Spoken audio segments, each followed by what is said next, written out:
kollo abbe malu fata awusa aritullee nan qabdu namma golee si buusa kollo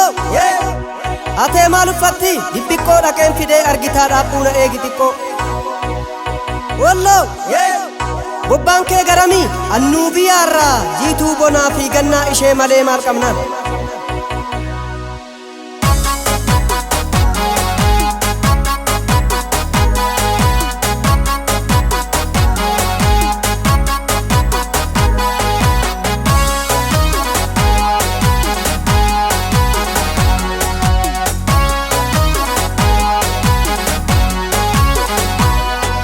Rojollumma wakettu agarre namni yoo sanii dhaqeenan tarre ni qadagadhe tammee qixxima utaalchoon salphaa wal'aansoon cima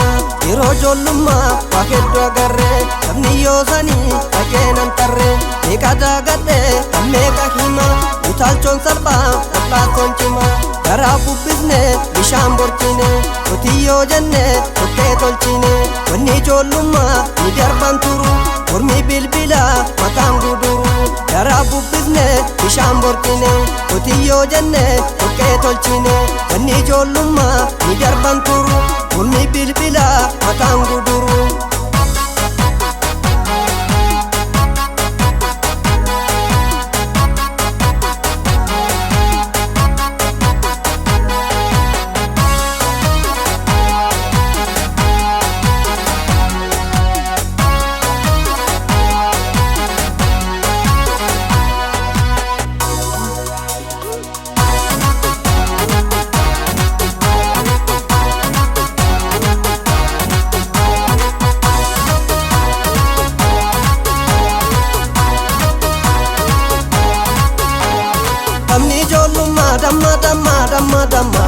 damma deebite nuftu tila mal goda namma amni jollumma damma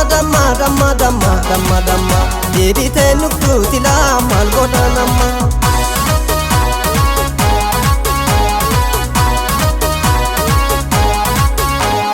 baba jollumma yerolon teksini baba jollumma tanta banne guvni baba jollumma ule farda jenne baba jollumma yafanne guluvne baba jollumma oso darran bahin baba jollumma tasa keessa lufne tamni jollumma damma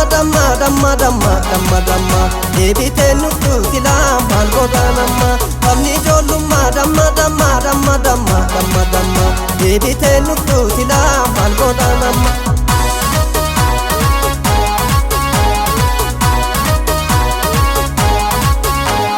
baba jollumma ijaan qablee fa'a baba jollumma hiddi kuteena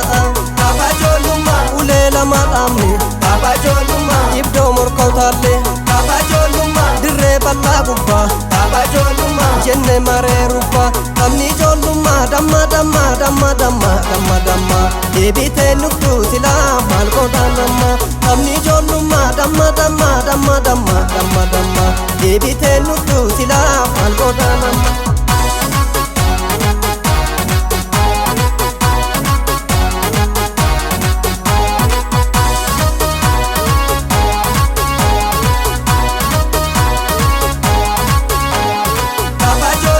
mana jarra jenne baba jollumma yo gurru kulisa baba jollumma gurre kayo chala baba jollumma jenne wallolchisa baba jollumma yadanno yo sani baba jollumma nadura mulisa amni jollumma